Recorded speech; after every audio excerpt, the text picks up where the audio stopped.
교회로 들어와야 되는데 그들과 교회가 분리되지 않은 서로 이렇게 합의점이 있을 수 있다. 공통 관심사가 있을 수 있다는 것을 그들에게 보여줌으로 말미암아 그들이 교회의 발걸음을 옮기는 데서 거부감을 갖지 않도록 하는 데서는 굉장히 장점을 갖고 있어요. 그런데 때로 이것이 너무 지나치다 보니까 이제는 복음은 드러나지 않고 그런 주변적인 것들만 얘기하다 보니까 핵심을 자꾸 빠지게 되는 그런 경우가 생겨요. 그래서 어떤 분은 심지어 그런 교회들은 사탄에 의해서 진행되고 있는 교회다 이렇게 악평을 하기도 해요. 왜냐하면 복음을 흐트리기 위해서 복음 비스무리한 것들은 자꾸 제공해주는데 핵심적인 것들은 갖지 않도록 하는 거예요.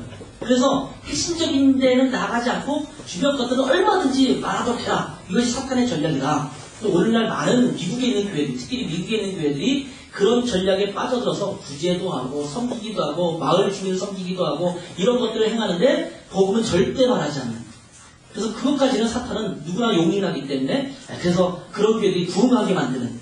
그렇지만 실제로 거듭나지 않는 그런 일들을 사탄이 조장하고 있는 건 아닌가 이렇게 얘기도 하거든요. 그러니까 그런 시대가 되다 보니까 소비자들이 굉장히 중요한 위치에 속하는 그런 시대가 되었어요. 옛날에는 뭘 만들어 놓고 니네들 필요하면 사라.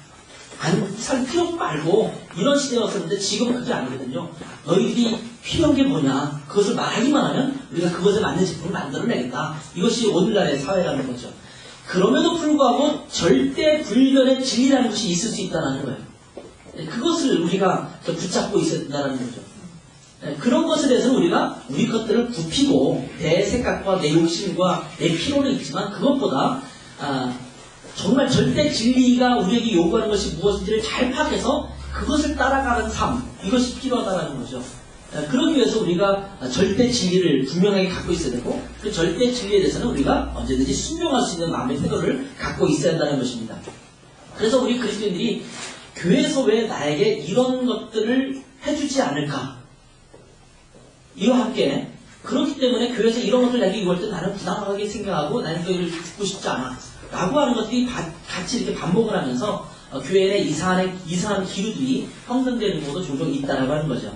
그래서 오늘날 성도들에게 정말 중요한 것 중에 하나가 있다면 순종이라는 거예요. 순종. 사실은 이것에 대해서 여러 가지 표현을 했습니다. 어떤 사람은 비움,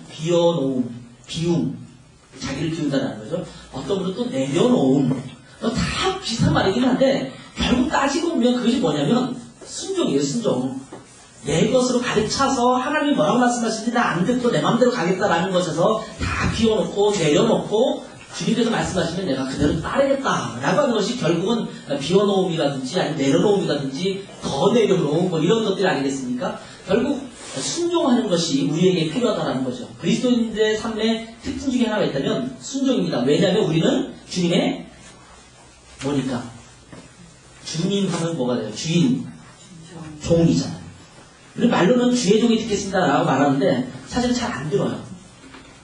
겉으로는 아멘합니다. 주님 말씀하시면 내가 앉고 서는 것, 가고 서는 것 이것을 다 주님께서 말씀하시면 내가 그대로 하겠습니다 라고 말로는 고백을 하는데 사실은 주님께서 아무리 말씀하셔도 우리는 듣지 않는 경우가 많다는 거죠. 그래서 그런 부분에서 우리가 좀 obedience 우리가 주님 앞에 순종하는 것에 대해서 한번 나눠보자는 거죠. 순종이란 무엇이냐? 성경을 통해서 하나님의 뜻을 알고 하나님의 도우심으로 그 뜻대로 살아가는 것. 하나님의 뜻을 먼저 알아야 돼요. 근데 무엇을 통해서? 도구가 뭐냐면 이 하나님의 말씀, 성경이에요. 성경을 통해서 하나님의 뜻을 알고 내가 스스로 할 수 있는 것이 아니기 때문에 순종하는 것이 내 마음대로 안 되기 때문에 하나님의 도우심을 받아서 그 뜻을 순종하는 거예요. 사실 우리가 하나님의 뜻대로 살고 싶지 않은 사람이 누가 있겠어요? 그리스도인을 한다면 사실 하나님의 뜻으로 살고 싶잖아요. 여러분도 그렇죠. 근데 문제는 살고 싶은데 안 되는 거잖아요. 그러면 내가 애써서 노력해서 그렇게 살고자 한다고 해서 사라지느냐? 그것도 아니더란 말이에요.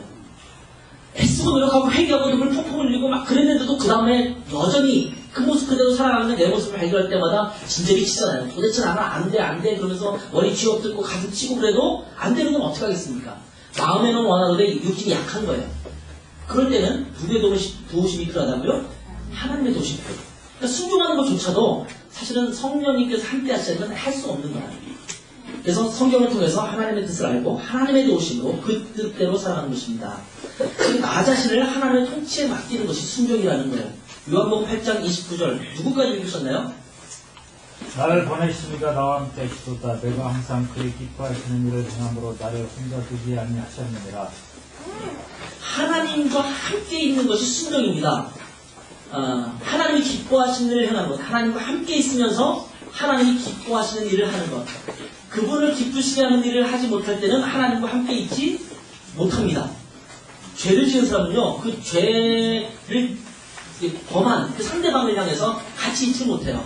그러니까 하나님이 원하시지 않은 것을 행한 아담과 하와는 하나님이 찾아오시니까 어떻게 합니까? 함께 있지 못하고 숨어버려요. 저희 아이들이 아직도 어리죠. 아직 중고등학생이에요. 그런데 그 아이들이 집에 제가 갔을 때 뭔가 잘못한 것이 있으면 눈빛이 달라요. 뭔가 달라요. 그러면 제가 그걸 보고 너 무슨 짓 했어? 그러고 뜨끔하죠. 이런 거 안 했는데요. 그러고 슬슬 피하죠. 보통 죄를 지은 아이들이 보이는 행동이에요. 거기서 더 지나면 이제 뻔뻔해지지만 아직 뻔뻔해지지 않은 사람들 중에서는 죄를 지으면 알 수 있어요. 남편이 아내에게, 아내에게 남편에게 서로 죄를 지은 것이 있을 때는 좀 멀리 하면 돼요. 하나님과 함께 있는다는 것. 이것은 뭐냐면 하나님의 뜻대로 하나님이 기뻐하시는 일을 행하는 거죠. 이게 순종이라는 거죠. 베드로전서 5장 6절. 그러므로 하나님의 능하신 손 아래서 겸손하라. 때가 되면 너희를 높이시리라. 예. 하나님의 능하신 손 아래, 능하신 손 아래에 있다는 것은 하나님의 절대 주권을 인정하는 것입니다. 절대 주권이라는 것은 뭐냐면 거역할 수 없는 그분의 주인 되심이라는 거예요. 그러니까 우리가 토를 달 수 있는 게 아니라는 거죠. 예를 들면 아브라함이 하나님의 명령을 들었습니다. 무슨 명령을 들었어요? 내 아들 이삭을 갖다 바치라. 그럴 때 어떻게 하겠습니까? 여러분 같으면. 여러분이 귀한 아들이 있는데 갖다 바치라는 거예요. 근데 그 아들은 그냥 죽은 아들이 아니라 하나님의 약속에 의해서 주어진 아들이에요. 그럼 할 말이 많지도 않아요. 하나님이 주신 아들이잖아요. 그렇게 한마디만 해도 하나님이 생각할 일이 많겠죠. 답변을 하려면. 그런데 아무 말도 안 해요. 그게 뭐냐면 하나님의 절대 주권이에요. 하나님이 주셨어. 그런데 갖다 바치는 것은 이율배반적인 일이야. 인간적으로 볼 때는, 합리적으로 볼 때는 그런데도 불구하고 아무 말 하지 않는 것. 이것이 절대 주권이라는 거죠. 그러니까 하나님이 우리에게 명령하시면 우리는 무조건 하는 것은 순종밖에 없다는 거예요. 군대에 가면은 그런 말 하잖아요. 뭐 까라면 까라. 이게 굉장히 안 좋은 말인데. 뭐 그런 얘기할 때 하라면 해야 되는 거잖아요. 저도 군대를 갔더니 뭐 5,000원짜리 하나 주고 뭐 이것저것 사오라고 하더라고요. 가서 보니까 뭐 6,000원 정도 들어요. 근데 1,000원 낭비오래요. 그럼 이거는 목록 정해놓고 5,000원 주고 사오라는데 한 6,000원 정도 드는 금액을 물건을 사오라고 하는데 1,000원 낭비오라면 결국 2,000원에 내 돈이 들어가야 되잖아요. 그런데 시키면 해야죠. 불합리합니다 그렇게 말할 수 있을까요? 터지죠. 그날 잠 제대로 못 자잖아요. 이게 군대 아니겠어요? 그러니까 명령에 불복종하는 것, 이거는 절대 할 수 없는 일이 군대 아닙니까? 그런 것처럼 하나님께서 말씀하시면 들어야 돼요. 왜? 하나님은 절대 주권자이시니까. 근데 우리는 하나님의 절대 주권을 말로는 인정한다고 그러는데 수도 없이 많이 토를 달아요. 이건 아니지 않습니까? 아무리 봐도 아닙니다. 심지어 살때릴 때 이게 뭡니까? 하나님이 자비로우시니까 다행이지. 그렇지 않으신 분이면 당장에 그냥 그 손모가지를 그냥 그랬겠죠. 하나님의 선하신 인도하심이 있어서 감사한 거죠. 하나님 앞에 우리는 절대 주권을 인정해야 된다는 거예요. 근데 왜 순종해야 되느냐? 요한복음 1장 12절, 5장 24절인데요. 1장 12절만 읽읍시다. 영접하는 자 곧 그 이름을 믿는 자들에게는 하나님의 자녀가 되는 권세를 주셨습니다. 우리는 하나님의 자녀예요. 자녀는 부모에게 순종해야 돼요. 그렇죠? 여러분의 자녀가 여러분에게 순종 안 하기를 기대하십니까? 근데 왜 하나님한테 순종 안 하려고 그래요? 하나님한테 순종해야 돼요. 이율배반적이죠. 자기는 부모에게 치지 말아서 놓고 자기 자식은 자기에게 순종하기를 바라잖아요. 우리가 자식이 우리에게 순종하기 바란다면 우리는 우리의 아버지이신 하나님 앞에 당연히 순종해야 되죠. 그 다음에 5장 20절도 마찬가지입니다. 우리가 이제는 심판에 이르지 않는 하나님의 자녀라는 말이죠. 자, 그 다음에 하나님의 사랑이 강권하시기 때문에 고린도후서 5장 14절 15절 이제 빨리 차는 분이 한번 읽어보세요. 시간이 좀 없으니까. 있으리까 우리가 생각하는데 한 사람이 모든 사람을 대신하여 죽었는데 모든 사람을 죽은 것이라 저가 모든 사람을 대신하여 죽으시니 한자리로 하여도 자신은 자기 자신을 위하여 살지 않고 오직 저희를 대신하여 죽었다가 다시 사신 자를 위하여 살게 하려는입니다. 하나님의 사랑이 강권하시는데 뭘 강권하세요? 나를 위해 살지 않고 나를 위해서 죽었다가 살아나신 예수 그리스도를 위해서 주님을 위해서 살도록 강권하시는 거예요. 하나님의 사랑이 나에게 목숨 버리면서 이렇게 살아라 이렇게 말씀하셨다는 거예요. 그 다음 말씀으로 또 이어집니다. 내가 하나님을 사랑하기 때문에 요한복음 14장 21절 나의 계명을 가지고 지키는 자라 나를 사랑하는 자니 나를 사랑하는 자는 내 아버지께 사랑을 받을 것이요 나도 그를 사랑하여 그에게 나를 나타내리라. 15절도 너희가 나를 사랑하면 나의 계명을 지킵니다. 예, 사랑하면 지킵니다. 그렇죠. 여러분이 자녀를 사랑하면요 자녀가 자꾸 뭐 이것 해달라 저것 해달라 그러면 결국은 해주게 되잖아요. 나쁜 것이 아닌 이상. 그렇죠? 나쁜 것을 요구하면 안 해주죠. 아빠 내가 히로뽕 좀 사다 주세요. 그런다고 사주는 부모도 있어요. 그런 건 안 해야겠지. 그렇지만 나쁘지 않은 것을 사달라고 하면 웬만하면 사주게 되잖아요. 근데 하나님은 우리에게 요구하시는 것이 나쁜 것을 우리에게 요구하지 않는단 말이에요. 근데 우리가 하나님을 사랑한다면 진짜 사랑한다면 하나님이 원하시는 것을 해야겠죠. 그러니까 내가 하나님을 사랑한다면 그 계명을 순종하는 것은 당연하다는 거죠. 그러니까 여러분 연애해본 적 있잖아요. 연애해봤을 때 자기가 연애하는 남자친구, 여자친구, 애인이 아니면 또 여러분 결혼해서 사시는 분들이 많은데 자기가 진짜 사랑한다면 자기 아내가 남편이 원하는 것을 해주나요? 안 해주나요? 네, 해줘요. 왜? 다른 이유는 사랑하기 때문에. 자, 축복된 삶을 살아가기 위해서 요한복음 15장 5절 나는 사근나무여 너희는 가지니 누가 내라네 내가 저 안에 있으면 이 사람은 가시를 말하니 나를 떠나서는 너희가 아무것도 할 수 없으니 예. 가지에 붙어있는 나무에 붙어있는 가지가 열매를 맺습니다. 그러니까 그리스도 안에 붙어있어서 그분의 영역을 받아들이는 사람, 말씀을 받아들이는 사람, 그 영양분을 가지고 계속 유지하는 사람들이 열매를 맺는 거예요. 그러니까 순종하면 열매가 맺힙니다. 우리는 아니라고 생각하지만 사실은 맺혀요. 좀 이따 다시 얘기하겠습니다. 그 다음에 순종으로 의에 이르기 때문에 로마서 6장 16절 너희 자신을 종으로 들여 누구에게 순전하신지 그 순전함을 받는 자의 종이 되는 줄 너희가 알지 못하느냐. 혹은 죄의 종으로 사망을 이루고 혹은 순종의 종으로 의에 이르느냐. 어떤 것에 대해서 순종하면 그것이 순종하는 그 대상이 나의 주인 된단 말이에요. 그것의 종이 된단 말이에요. 여러분이 마약에 자꾸 순종해. 그럼 여러분 뭐가의 종이 되냐면 마약의 종이 된다. 온라인 게임. 젊은 애들은요, 이 게임 중독에 걸린 사람이 많거든요. 밤새도록 게임해요. 그러나서 교회에 늦게 와요. 저희는 오후 3시에 예배 드리는데 늦잠 자서 늦게 와요. 그럼 밤에 뭐 했냐? 말을 못하는데 알아요.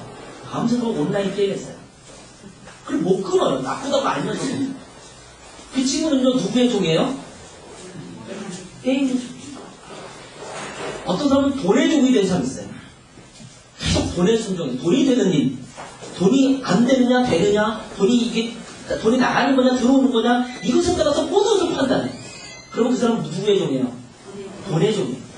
근데 사실은 어떤 것을 따르느냐가 그것의 종이 된다는 거예요. 그러니까 순종으로 의에 이른다는 것은 뭐냐면 하나님의 말씀에 순종할 때 하나님의 종이 되는 거예요. 근데 우리는 쾌락에 쫓아가고 명예에 쫓아가고 부에 쫓아간다면 사실 그것의 종이지 하나님의 종은 아니잖아요. 그러니까 하나님의 종이라고 한다면 그 말씀에 따라야 한다는 것입니다. 그래서 말씀과 삶이 있는데 우리는 말씀과 삶 속에서 자꾸 갈등을 해요. 내 육신은 자꾸 삶을 따라가요. 내 삶의 쾌락과 즐거움을 따라가려고 하는데 사실은 말씀은 이쪽으로 자꾸 원한다는 거죠. 이 두 사이에서 계속적으로 갈등하는 거예요. 자, 출애굽할 때 보면 이스라엘 백성들이 고통을 당할 때마다 내뱉는 말이 있습니다. 한번 읽어보세요. 출애굽기 16장 2절 3절 이스라엘 자손 온 회중이 그 광야에서 모세 아론을 원망하여 이스라엘 자손이 그들에게 이르되 우리가 애굽 땅에서 고기 까마귀 때 앉아 있던 때와 떡을 배불리 먹던 때 여호와의 손에 죽었더라면 좋았을 것을 너희가 이 강야로 우리를 인도해 이온 회중이 죽어 죽게 하는도다. 예, 이들은요 뻘쭘한 생각에 이 얘기합니다. 반복적으로 얘기해요. 우리가 애굽에 있었으면 고기 까마 밑에서 고기를 먹으면서 살았는데 왜 이 고생을 시키냐, 차라리 거기서 죽을 것을 얘기한단 말이죠. 여러분, 나 연세 드신 분들은요, 어렸을 때 그때가 좋았어, 그 시절, 이런 분 있잖아요. 근데 그 시절 살아보시면 어떤 생각이 들까요? 아, 못 살 거예요. 구석이 구실구실 나오는 그 화장실에 변기에 앉아가지고, 또 가끔씩은 거기다가 뭐 이렇게 구석이 줄이다가 신나도 뿌려놓고 석유도 뿌려놓는데, 잘못해서 담배 피다가 딱 집어넣으면 막 거기에 타고, 그런 시절이 있었잖아요. 근데 우리는 다 그런 거 생각 안 해. 그러고 나서, 야, 그 시절 좋았는데 순수하고 아름다운 자연과 뭐 하는데, 그 시절 직접 가서 살려고 그러면 못 살아요. 저는 이제 드레스덴의 동독이거든요. 동독에 옛날 동독 시절부터 살았던 할머니 할아버지는 그 시절 그렇게 그리워해요. 그때가 좋았는데 통독되고 나서 나라가 나빠졌다는 거예요. 근데 어떤 서독에서 오신 분이 여자분인데 저한테 얘기를 하다가 그 얘기를 해요. 동독 사람들이 자꾸 그 얘기하는데 자기가 통일되자마자 왔대요, 드레스덴에. 근데 그때 자기가 생각해보면 말이 아니었다는 거예요. 화장실도 아파트가 있는데 각 집에 화장실이 없고, 그게 불과 20년 전입니다. 공동 화장실 썼대요. 그 시절이 그랬대요. 그래서 막 얘기하는데, 그러면서 동독 할머니 할아버지들은 그 시절이 좋았다고 얘기한다는 거예요. 그런 지금의 삶을 보면서 옛날의 삶이 좋다라고 하는 돌이킴이 되고요. 근데 지금 출애굽기 2장 23절에 보면 애굽에서 그들이 했던 것은 탄식과 고역과 고통을 부르짖는 삶이었단 말이에요. 그런데 그 시절을 즐거워해요. 그리고 그리워해요. 근데 실제로는 고통스러운데 그것을 기억하지 않아요. 우리는 좋은 것만 생각을 하는 때가 있는데 가끔 추억이라는 이름으로 여러분의 지금 남편과 여러분의 지금 아내를 즐거워하세요. 첫사랑을 잊지 못해서 그러죠. 그 여자랑 그 남자랑 살았으면 지금 그런 사람 없습니다. 근데 우리는 그때 첫사랑 그때 좋았을 거라고 생각해요. 근데 여러분 그 사람 지금 성장하고 나서 혹시라도 뭐 어디서 찾아서 얼굴 한번 보세요. 아, 차라리 안 하는 게 나았을 거다 이렇게 생각하는 것도 많거든요. 의외로. 왜 그럴까요? 그때의 그냥 추억이에요. 실제가 아니란 말이에요. 근데 우리는 때때로 예수 믿기 전에 삶을 그리워해요. 그때는 내가 마음껏 해도 죄책감은 안 가졌는데 예수 믿으니까 죄책감 생기잖아요. 뭔가 하면. 근데 그 시절이 좋은 것 같지만 사실 그때는 죄의 좋은 시절이에요. 지금 하나님의 말씀을 따라가는 게 억압되는 것 같지만 사실 그것이 기쁨의 삶이에요. 자, 순종은 두려움과 강압이 아닙니다. 체면과 형식이 아닙니다. 디모데후서 1장 7절. 하나님이 우리에게 주시는 것은 구하는 마음이 아니요 오직 능력과 사랑과 대신하는 마음입니다. 예. 두려워하는 마음이 아닙니다. 또 마가복음 11장 28절 30절 이걸 읽지 않겠습니다. 여기는 무겁고 수고하고 무거워진 자가 다 내게로 오라 이렇게 말했잖아요. 나의 멍에를 메고 내게 메우라고 그러네. 근데 쉼을 얻겠다고 말씀하세요. 멍에는요 소가 일하기 위해서 매는 거예요. 어깨에다가 두 마리 소에도 매잖아요. 그런데 쉼을 얻겠다고 하면서 일하기 위해서 매는 멍에를 매죠. 그러니까 이것이 힘든 것 같아요. 그런데 그것이 쉼이라는 거라고 쉼이라고 말씀하고 있어요. 군대 가면은 목봉 치료를 한번 들으셨어요? 목봉. 전봇대 같은 거 긴 게 있어요. 그럼 한 10명씩 이거 들고 이렇게 올렸다가 내렸다가 이런 거 하거든요. 저처럼 키가 조금 크지 않은 사람들은요, 그거 할 때 굉장히 편합니다. 손만 이렇게 들었다 갔다 하면 큰 애들이 다 기가 힘들어요. 근데 멍에를 주님과 함께 같이 맨다는 것은요, 일은 다 누가 하냐면 사실은 같이 멍에를 맨 주님이 하세요. 그냥 끌려만 다니면 돼요. 모든 것이 다 돼요. 그러니까 주님과 함께 멍에를 매는 것은 쉼이 된다는 거예요. 일은 해요. 주님께서 요구하십니다. 섬기라고 말합니다. 봉사라고 말합니다. 순종하기 힘든 것 같아요. 근데 실제로는 누가 다 하시냐고? 하나님이 하시는 거예요. 이것이 쉼을 누린다는 그 의미거든요. 그러니까 체면과 형식이나 두려움과 강압이 아니고 사실은 순종하면 오히려 축복이 오고 자유가 온다는 거예요. 축구 경기할 때 규율이 있으면 굉장히 힘들 것 같잖아요. 그냥 아무리 참되지 뭐 옵사이드 있고 뭐가 있고 왜 이런 걸 하느냐라고 말할지 모르지만 규율이 없으면요, 그거는 굉장히 심각한 사태가 많이 벌어집니다. 그러니까 규율이 있을 때 그 안에서 자유를 누리는 거예요. 서로가 서로를 존중할 수 있고 그렇기 때문에 평안하게 게임을 하는 거예요. 근데 규율이 없으면요, 아주 난장판되는 거죠. 그러니까 사실은 우리에게 주님 앞에 순종한다는 것이 규율이 있는 것 같고 억압되는 것 같은데 사실은 그 안에 있을 때 참 자유를 누리는 거예요. 만약 법이 없다고 합시다. 교통도 독일은 이제 아우토반 중에서는 일부 구간에 무제한 구간이 있잖아요. 뭐 그런 거 자꾸 만드냐. 그냥 어느 거에도 무제한 만들고 마음대로 가고 신호등도 만들지 말고 마음대로 지나가게 하고 이러면 좋을 것 같지만 그렇게 하면 대혼란이 일어나죠. 그러니까 규율이 있는 것이 우리에게 참 자유일 때가 있단 말이죠. 그러니까 하나님의 말씀을 듣는 것, 순종하는 것이 억압된 것 같아요. 근데 그 안에 들어가면 그것이 참으로 자유한 거예요. 그래서 사실 갈라디아서 쭉 말씀 읽다 보면 갈라디아서 그런 얘기예요. 율법과 이런 걸 얘기하면서 너희가 참 자유자다. 이런 얘기를 한단 말이죠. 근데 참 자유자인데 그 안에서 종노릇 해야 돼요. 아니 내일 설교니까 내일 해야죠. 아무튼 그런 자유를 누리는 것이 우리 가운데 있어야 된다는 것이요. 자, 그럼 어떻게 순종할 것인가? 처음에는요, 말씀을 읽고 암송하고 묵상하고 그 말씀을 지켜서 행해야 됩니다. 여호수아서 1장 8절 읽읍시다. 율법책을 내 입에서 떠나지 말게 하며 주야로 그것을 묵상하여 그 가운데 기록된 대로 다 지켜 행하라. 그러면 내 길이 평탄하게 될 것이라 내가 형통하리라. 예. 그 변호사라든지 법을 공부한 사람들은요, 굉장히 자유롭습니다. 왜냐면 뭐가 옳고 그런 걸 알기 때문에 자유로워요. 또 아무것도 모르는 사람도 자유로워요. 그죠? 아무것도 모르니까 그냥 사는 거예요. 독일에 왔는데 독일 법을 처음에 잘 모르니까 불법을 행하고도 자유롭잖아요. 진짜 모르니까. 근데 어설프게 하는 사람이 제일 힘들어요. 어설프게 하는 될까 아닐까 항상 고민하고 나서 이렇게 해야 되니까 어렵잖아요. 근데 그 규율을 분명히 아는 사람도 자유롭고 얼치기도 자유로워요. 그러니까 우리가 그리스도 밖에 있으면 또 자유로워. 나중에 벌금이 내려오든 죽음이 오든 어떻든 상관없이 그건 자유롭게 살아요. 근데 그들에게 찾아오는 것은 결국 죄악이죠. 죽음이죠. 그런데 그리스도 안에서 율법을 잘 알고 있는 사람, 하나님의 말씀과 그 말씀을 잘 알고 있는 사람들은 그때그때마다 그것이 나의 빛이 되니까 그것에 따라서 자유로워요. 내가 이렇게 하면 되는구나, 저렇게 하면 되는구나. 이것을 알잖아요. 그것이 내 몸에 익숙해지면 더 자유로워져요. 수영을 하든지 운전을 하든지 처음에는 힘들잖아요. 뭐 어떻게 하고 음파 처음에 그거 하는데 나중에 수영을 열심히 하는 사람들이 음파 이거 따지면서 합니까? 저절로 되는 거잖아요. 저는 안 됩니다만 아직. 운전할 때도 마찬가지예요. 처음에는 브레이크를 밟아야지, 엑셀터를 밟아야지, 기아 변속해야지 이걸 따지는데요. 운전이 능숙해지면 어떻습니까? 자동적으로 그냥 되는 거 아닙니까? 이게 뭐냐면 처음에 규율을 하면 따분해요. 그냥 가면 되지 뭘 이거 밟아야 되고 서야 되고 이렇게 따지는 거지만 익숙해지면 이제 그건 자유로워지는 거예요. 네, 우리가 하나님의 말씀도 마찬가지예요. 말씀 내에 깊숙하게 들어가면 들어갈수록 자유로워져요. 근데 어떤 사람이 힘드냐면 항상 얼치기 힘들어요. 얼치기. 예수 믿긴 했는데 대충 알아. 그럼 어떤 때 이게 되는 걸까 말하는 걸 어떻게 하면 될까 고민하면서 늘 힘들었단 말이에요. 그러니까 그때는 어떻게 하면 돼요? 지금 예전 시대로 돌아갈 수 없잖아요. 믿기적으로 돌아갈 수는 없고 어떻게 하는 게 좋아요? 말씀을 읽고 공부하고 암송하고 그러면 저절로 그 말씀에 익숙해지잖아요. 목사들은요, 비교적 저는 제 목사에게 감사한 것 중에 하나가 뭐냐면 똑같은 그리스도를 살잖아요. 여러분이나 저나 그리스도를 사는데 저는 말씀을 읽어야 되잖아요. 묵상해야 되잖아요. 공부해야 되잖아요. 가르쳐야 되잖아요. 계속하고 신학에서 공부하고 계속하니까 이 말씀이 저절로 제 속에 그냥 스며들어 있어요. 많은 경우.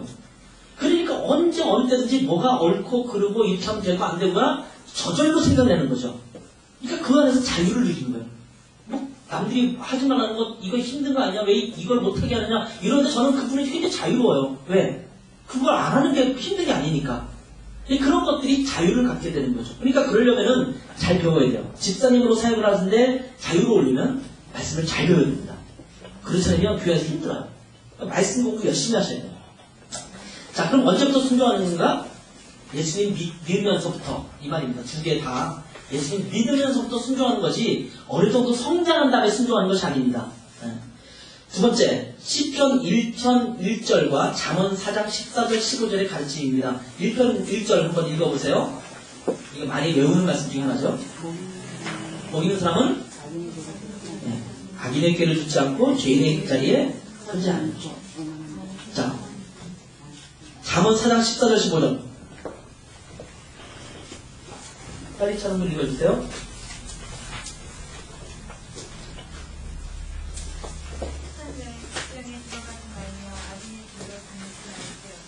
예. 불길을 피하고 지나가지 말며 내 길을 떠나갈지어다. 자, 보세요. 사람에 있을 땐 누구와 동행하는가? 굉장히 중요합니다. 악인의 꾀를 듣지 말아야 되죠. 여러분, 누구와 함께 교제하느냐 굉장히 중요합니다.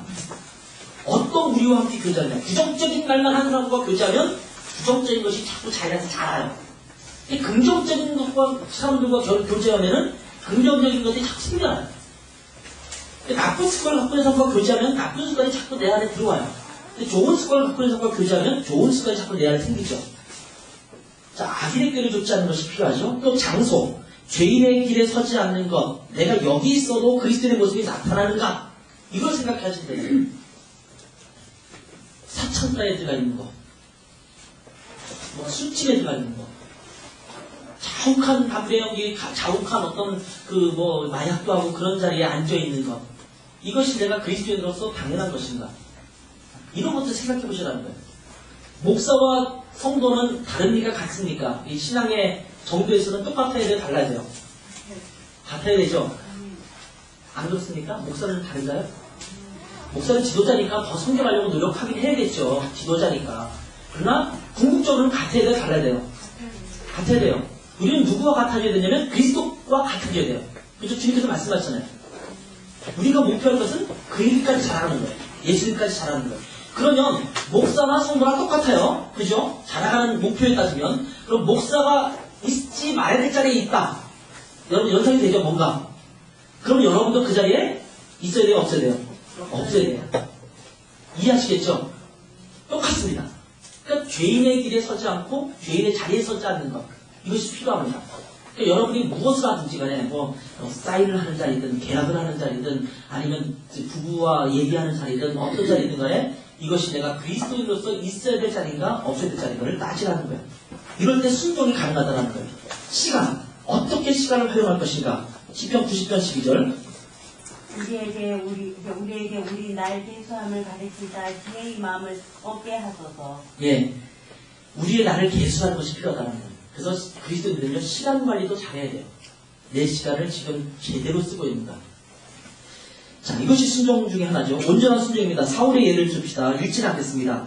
사울은요, 순종을 하긴 했는데 끝까지 순종하지 않습니다. 왜? 상황을 보고 자기 자신의 생각과 자기 자신의 판단으로 일을 행합니다. 다시 말하면 자기 자신의 방법을 통해서 불순종합니다. 내가 생각할 때는 이것은 그냥 죽이지 않고 이렇게 하는 게 나을 것 같다고 판단되었습니다. 라고 자기가 얘기를 해요. 사무엘이 늦게 오니까 내가 제사를 드리는 것이 더 낫다고 생각했습니다. 이렇게 얘기를 하는 거예요. 근데 상황에 따라서 움직이는 거예요. 여러분, 상황에 따라서 움직이는 것이 아니라 절대적인 기준에 따라서 움직이는 것이 필요합니다. 여러분, 상황에 따라서 시간이 바뀝니까? 예를 들면 오늘은 좀 늦은 것 같으니까 지금 9시가 넘었는데 10시가 넘었는데 10시까지 강의하는 거니까 지금 9시로 바꿉시다. 저번 시간 바꾸세요. 9시로. 이렇게 할 수 있냐는 거예요. 바꿀 수 있어요? 없어요. 그린위치 천문대에 딱 맞춰진 그 시계에 따라서 우리는 그 시간에 따라 가야 되는 거예요. 그것처럼 우리가 그 상황에 따라서 맞출 수 있는 게 아니라요. 절대적인 진리는 움직이지 않는 거거든요. 그러니까 그것을 따라가는 것이 필요하다는 거예요. 그럼 누구에게 순종하느냐? 첫 번째는 당연하게 하나님이죠. 하나님의 말씀에 순종해야 합니다. 두 번째는 영적 리더입니다. 히브리서 13장 17절 이거 한번 읽어보시겠어요? 너희는 인도하는 자들에게 순종하고 복종하라. 그들은 너희 영혼을 위하여 경성하기를 자신들이 성장할 자인 것 같이 합니다. 네. 그로 하여금 즐거움으로 이렇게 하라 하고 근심으로 후회하지 말라. 그렇지 않으면 너희에게 이익이 없느니라. 예. 영적 리더를 근심하게 하면요, 사실은 전체 공동체가 힘들어요. 집에 아버지가 화가 나면요, 또는 어머니가 화가 나면요, 자녀들이 굉장히 힘듭니다. 그래서 부부싸움을 하면요, 자녀들이 힘들는 거예요. 근심하게 하는 거예요. 근데 마찬가지예요. 교회 안에서 영적 리더가 별것 아닌 것 가지고 계속 근심을 갖잖아요. 그럼 그것 때문에 수심이 가득 차고 고민하고 갈등하고 힘들어하면 그것이 영적 파워에서 자꾸 밀리게 돼요. 그러면서 교회 전체에게 유익이 없어지는 거예요. 그러니까 이거는 어떻게 보면 자기 유익을 위해서 그래야 되는 거예요. 저는 이것은 모든 대통에서 마찬가지라고 생각해요. 영적 리더가 아니더라도 마찬가지예요. 저는 어느 정당과 어느 그 개파나 뭐 이것에 정치적인 그게 없어요. 사실은 저는 잘하는 팀이 우리 팀이에요. 저는 어느 당 뭐 이걸 따지지 않고 잘하면 되는 거예요. 잘하면. 잘하지 못하면 지적을 받아야 되고 잘하면 되는 거예요. 근데 몇 년 전부터 보면요, 대통령이 되면 제가 볼 때는 너무 힘들어. 뭐든지 발목 잡아요. 정당을 떠나서 김대중 대통령이 되면 또 그 발목 잡는 사람이 있고요. 또 노무현 대통령이니까 그 발목 잡는 사람도 있고요. 그 다음에 이명박 대통령이 또 다른 사람이 또 발목 잡아. 다 당이 다른데도 불구하고 계속 발목 잡아요. 저는 그렇게 생각하거든요. 맡겼으면, 뭐 지지율이 어떻든 간에 해서 뽑았으면 전적으로 밀어줘서 그 임기간 동안에 그 사람이 갖고 있는 비전과 생각들을 한번 해보도록 밀어주는 것. 그러다가 안 되면 안 되죠. 그렇지만 그렇지 않은 것들 자꾸 발목잡으면 한번 해봅시다. 이렇게 해서 나라가 가야 되는데 자꾸 우리는 발목 잡다 보니까 자기가 품었던 소신조차도 해보지 못하고 그냥 끝나버려요. 그리고 또 다른 사람 되면 또 다른 데서 또 잡아. 계속 그것이 반복되면 정치가 성장하겠느냐? 경제가 성장하겠느냐? 안 된다는 거예요. 믿어주고 한번 해보도록 밀어주는 거예요. 그 결과를 가지고 우리가 판단하고 다시 조정하고 이 작업이 돼야 되잖아요. 그러니까 교회 안에서도 마찬가지로 생각되는데 영적 리더가 세워졌으면 그분에게 순종하는 것도 필요하다는 거예요. 집안에서는 여기 세 번째인데요. 엘더와 부모님이죠. 세 번째, 네 번째. 교회에서는 장로들과 집사들에게 순종하는 것도 필요해요. 여러분 다 집사님이기 때문에 사실은 여러분이 누구에게 국종하느냐 이런 건 아니겠지만 성도들은 교회 집사님들이 어느 정도 결정을 해서 이렇게 하겠다라고 하면 순종해 줄 수 있어야 된다는 거예요. 재직해서 말하면 또 어떤 성도는 재직해서 맨날 이렇게 결정한다 막 딴지 걸면요. 그 공동체도 와야 되는 거예요. 믿고 따라주고 투표를 통해서든지 인준을 통해서든지 이분들을 세웠으면 그 일을 할 수 있도록 따라주는 것이 필요하다는 거예요. 집안에서는 부모님이 마찬가지죠. 부모님이 너무 잘못할 때 있으니까 지혜롭게 그분들에게 진언을 하고 얘기했지만 부모님이 최선적으로 결정하면 따라주는 리더십을 인정해줘야 된다는 거예요. 5번도 권세자들이죠. 로마서 13장 1절에서 말하고 있지만 나라의 정치를 갖고 있는 권세자들에게도 그것이 정말 잘못된 길로 가지 않는 한 따라주는 것이 필요하다는 거죠. 여섯 번째는 남편. 아내들에게, 남편들에게 복종하라고 얘기하잖아요. 가정의 머리라고 말씀하고 있잖아요. 그런 것에 대해서 최종적인 권위를 인정해주는 것이 필요한데 오늘날 이것이 자꾸 해체되고 있어요. 그러니까 권위를 자꾸 상실해버려요. 권위주의는 나쁜 거예요. 권위주의라는 건 뭐냐면 내 직책과 이것을 가지고 권위를 자꾸 압박하고 강요하는 거예요. 그 권위주의라고 말하는데 권위는 필요한 거예요. 나라의 권위든 옛날에 제가 학교를 다닐 때 총장님 자동차를 가지고 시비를 거는 데모를 하는 학생들을 만났어요. 왜 총장님이 이런 거 타느냐? 티코 같은 거 안 타고. 그래서 제가 그런 친구들한테 얘기했어요. 대놓고 얘기했어요. 너는 우리 학교 총장님에 대해서 우리가 권위를 세워드려야지.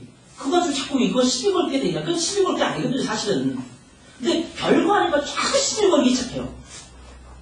그럼 우리 총장님이 좋은 차 타면은 우리 학교가 좀 뻔뻔하는 건데, 맨날 티코 타고 다니면 좋을 수도 있겠죠, 물론.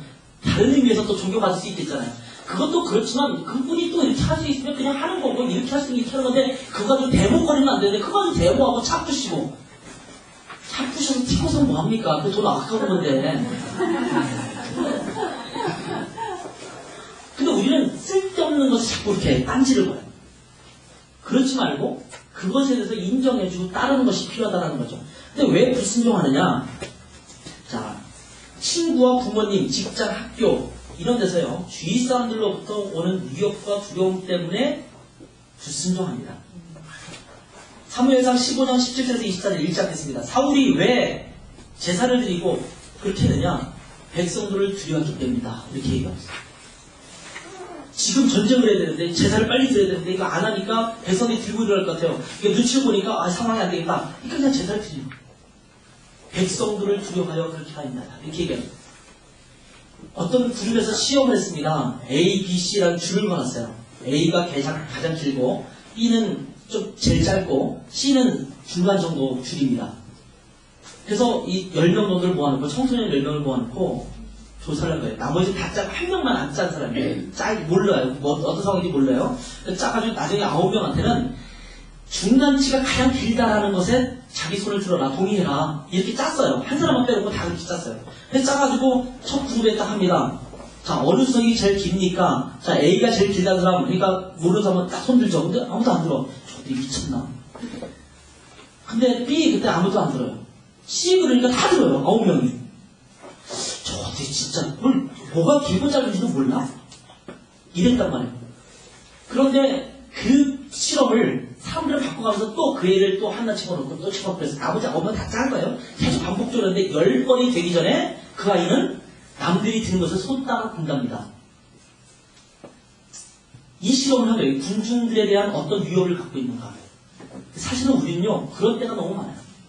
주변에서 이게 다 괜찮다고 말을 해요. 아, 그거 너무 심한 거야. 너 교회 다닌다 그러면 안 돼. 그럴 필요 없어. 괜찮아, 괜찮아. 그러면 처음에는 아니야 하다가 시간이 지나면 그런가? 따라가는 거야. 왜? 계속 왕따 당할까봐. 불이익을 당할까봐. 가족에서든지 직장에서든지 어디서든지 그래. 그래서 때로는요, 교회 밖에서 하는 얘기를 마치 자기가 그 전달 메신저인 것처럼 교회에 와서 전달하는 사람도 있어요. 예를 들면 옛날 아프가니스탄 선교회 갔다가 특물교회 사람도 이렇게 기도하고 그랬잖아요. 억류되기도 하고. 그럴 때 세상에서 막 교회를 욕합니다. 왜 위험한 데 보냈느냐, 이게 너무 심각했다고 잘못했다고 얘기를 해요. 그러면 그걸 쭉 듣다가 어떤 사람은 나도 그리스도인인데 인터넷 같은 데다가 교회가 그러면 안 되지 라고 올리죠. 나도 신실한 예수 믿는 사람이 있으나 여러분 그런 거 두려워해서 전도 안 하면요 세상 사람들이 욕할 수 있어요. 전도 안 하면 우리가 예수 믿을 수 있었을까요? 세국 정치를 했던 조선이 예수 믿을 수 없었습니다. 절대 반대했어요. 못 들어오게 했어요. 토마스 성교사부터 시작해서 많은 사람들이 와서 복음을 증거했어요. 목숨 걸었어요. 그러면 그 복음에서 그럴 수도 있겠죠. 왜 무모하게 가서 사람이 죽었느냐? 여러분 그게 헛된 죽음입니까? 잘못된 죽음입니까? 저는 절대 그렇게 보지 않습니다. 물론 선교하는데 지혜는 필요해요. 잘 해야겠죠. 그거는 저는 충분히 납득합니다. 그런데 그렇기 때문에 반대하는 나라, 종교를 받아들이지 않는 적대 국가, 이슬람을 믿는 나라, 그 사람들의 종교가 있는데 왜 가서 하느냐? 나도 그리스도이지만 그건 나쁜 일이라고 생각한다. 아니요. 근데 많은 그리스도인이 그런 시간이 막 지나가면서 인터넷에 그런 것들이 막 올라오면서 동조해요. 그리스도인들이. 그러면서 선물교회를 질타합니다. 우리 가족을, 하나님의 백성을 질타하기 시작해요. 복음 전했다. 근데 이런 일들이 의외로 많이 일어나요. 왜 불순종하는가? 그런 일 때문에 불순종해요. 두려움이 있는 거예요. 그 다음에 자기 명체를 의지하는 것입니다. 창세기 12장이나 잠언 3장 5절 6절 보면 자기의 명체를 의지하지 말고 하나님을 의지하라라고 말하고 있죠. 근데 내 명체를 의지하면 내가 똑똑한 것처럼 생각돼요. 근데 여러분이 똑똑할까요? 하나님이 똑똑할까요? 하나님이 최고를 아시잖아요. 전지전능하신 분이잖아요. 근데 우리는 내가 하나님보다 뛰어난 줄 아는. 근데 내가 이해를 못하면 하나님도 거부해요. 여러분, 하나님은 여러분이 이해 못해야 돼요. 여러분이 다 이해하면 하나님이 아니야, 더 이상. 여러분 아는 만큼만 아는데 뭘 하나님이에요. 근데 절대자라는 것은요, 여러분이 이해할 수 없는 영역이 있어요, 반드시. 우리는 그걸 뛰어넘을 수가 없어요. 근데 우리는 우리 머리로 이해가 안 되면 자꾸 거부해요. 상황적으로 이러면 안 될 것 같은데 하나님이 왜 이렇게 말씀하시냐? 나는 이해 못하겠다. 나는 이해 안 돼. 그러면서 탁 걷어쳐버려요. 아니요, 하나님은 다 하시는 거거든요. 여러분이 이해 안 되지만 하나님은 이미 계획이 있으신 거거든요. 근데 우리는 내 명철 때문에 거부해버려요. 이렇게 하면은 내가 불이익을 당할 것 같은데, 이러면 내가 손해볼 것 같은데, 이러면 아닌 것 같아? 이러면서 거부해버린단 말이죠. 여러분, 내 명철을 자꾸 의지하기 시작하면 내 명철만큼은 할 수 있을지 몰라요. 그걸 뛰어넘는 일은 절대 못합니다. 여러분도 교회 건축하죠? 저희도 교회당을 지금 살려고 노력하고 있어요. 지금 교회당 하나를 지금 구입하려고 하는데 지금 50만에서 70만 유로 정도를 예상하고 있다고 해요. 팔면서. 저희는 그 정도 돈이 없어요. 저희는 깎으려고 이제 이렇게 하려고 하는 중이에요. 근데 그 교회당을 구입하려고 하는데 우리 같은 유학생들이 많은 교회들은요, 엄두를 못해요. 우리 계산기 투기에서는요, 절대 그거 못 삽니다. 그런데 하나님의 일은요, 계산기 두드려서 되는 일은 없어요, 사실은. 제가 짧은 인생이지만 살아가면서도 마찬가지입니다. 제 뜻대로, 제 생각대로, 제가 계획한 대로 되는 게 아니라 하나님의 계획한 대로 가더라고요.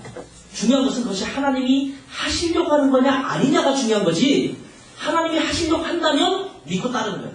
이스라엘 백성이 여리고 성도로 튀는 건 불가능한 일입니다.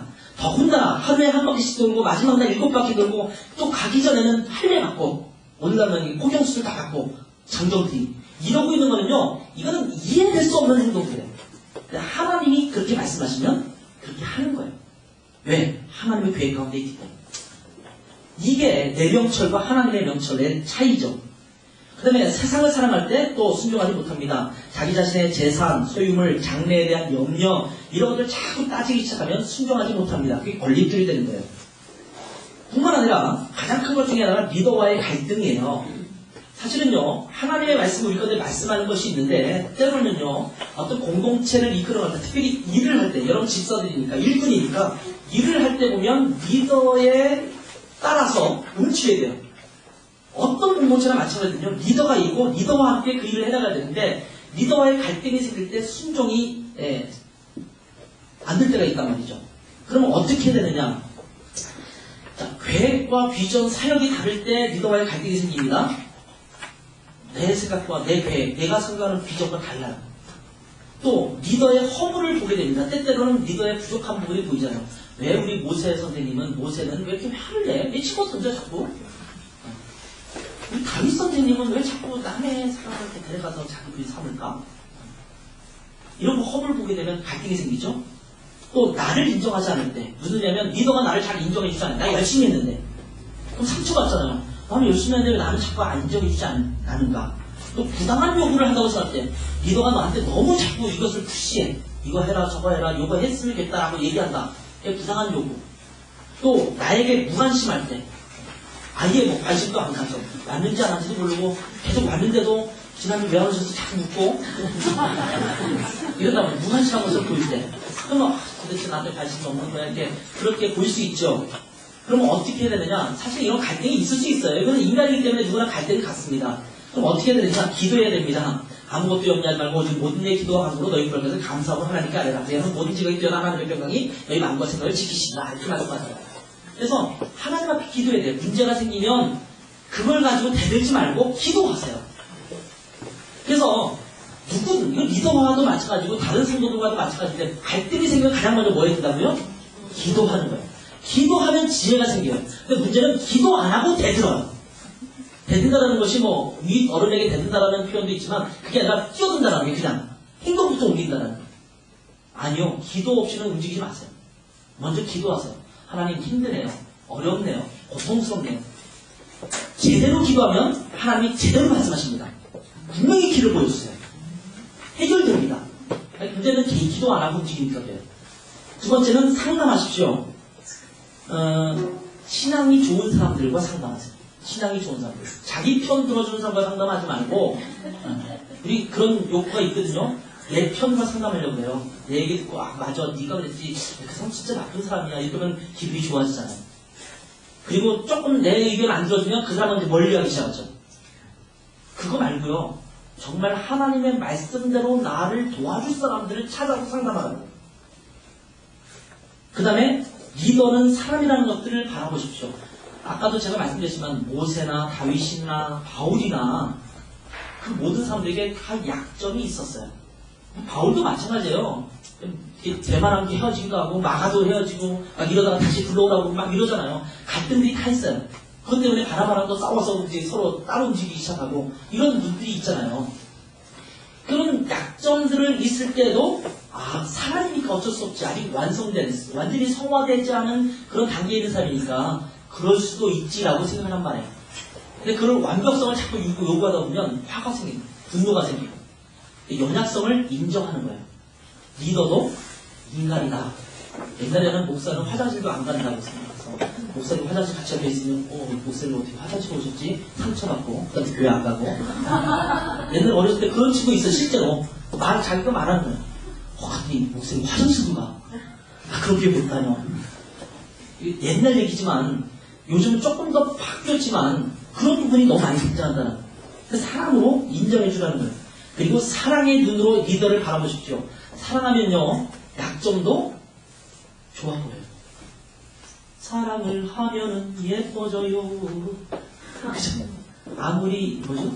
못생긴 말 아무리 못생겨도요 이뻐져요. 이쁘게 보여요. 그래서 사랑하세요. 근데 왜 불순종하느냐?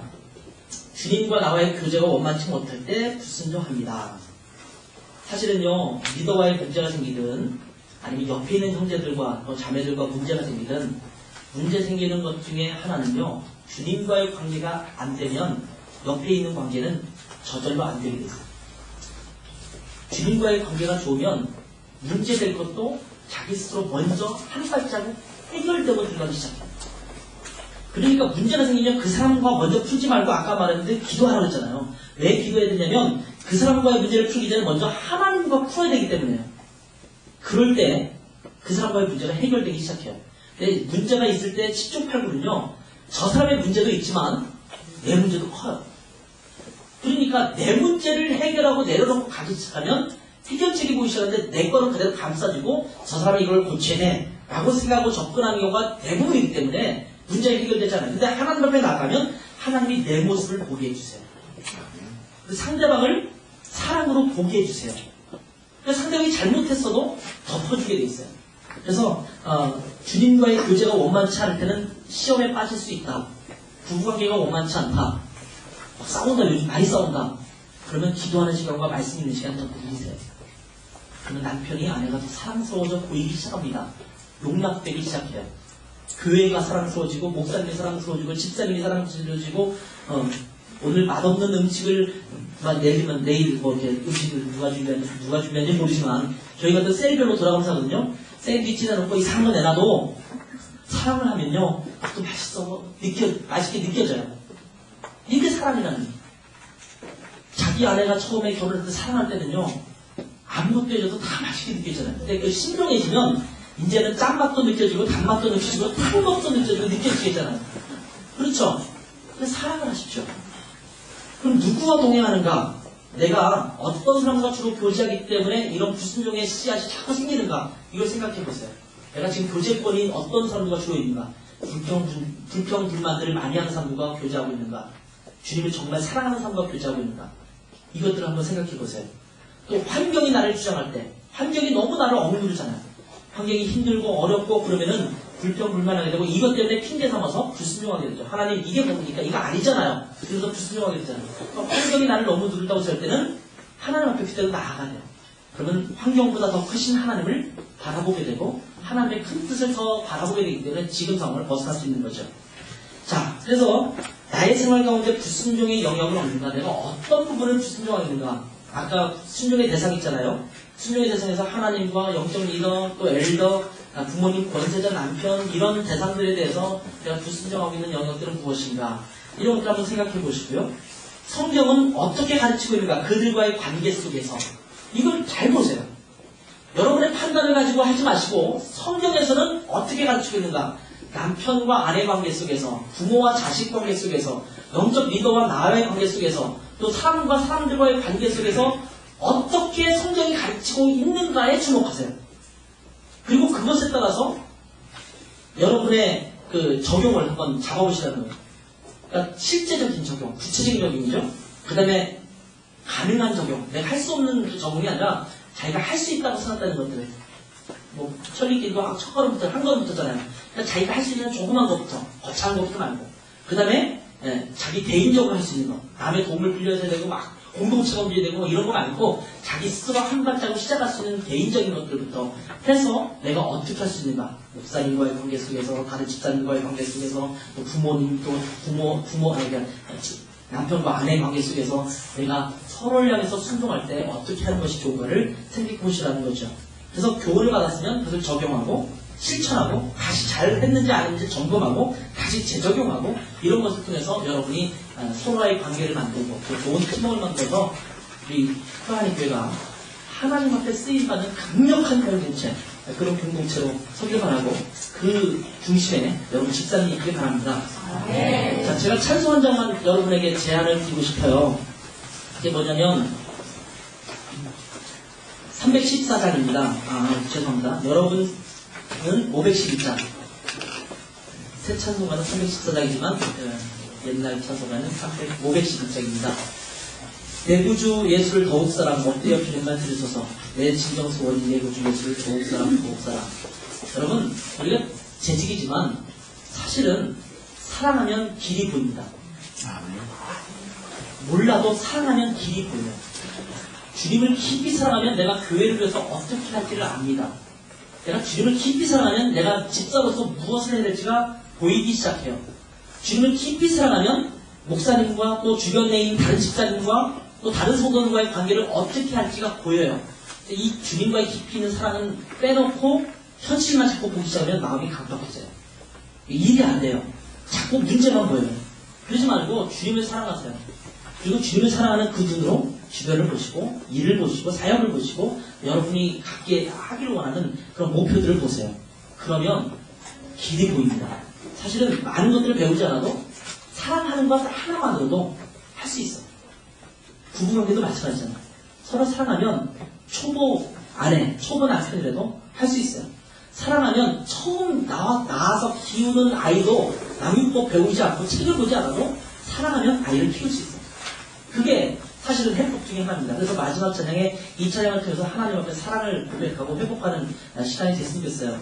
내 구주 예수를 더욱 사랑, 엎드려 비는 말 들으소서. 내 진정 소원이 내 구주 예수를 더욱 사랑, 더욱 사랑. 이제 주님을 사랑했습니다. 그래서 주님께서 맡겨주신 집사의 직분을, 재직의 직분을 주님의 사랑하는 것 때문에 잘 기능을 갖추어서 견고한 공동체를 서가고 프라니 교회가 이 지역에서 주님의 사명을 감당할 수 있는 그런 교회가 되도록 내 자신을 헌신하고 또 주님의 말씀에 순종하고 함께 동역하고 또 리더에게 순종하는 것으로 함께 주 앞에 나아가기를 원합니다라는 고백을 드렸습니다.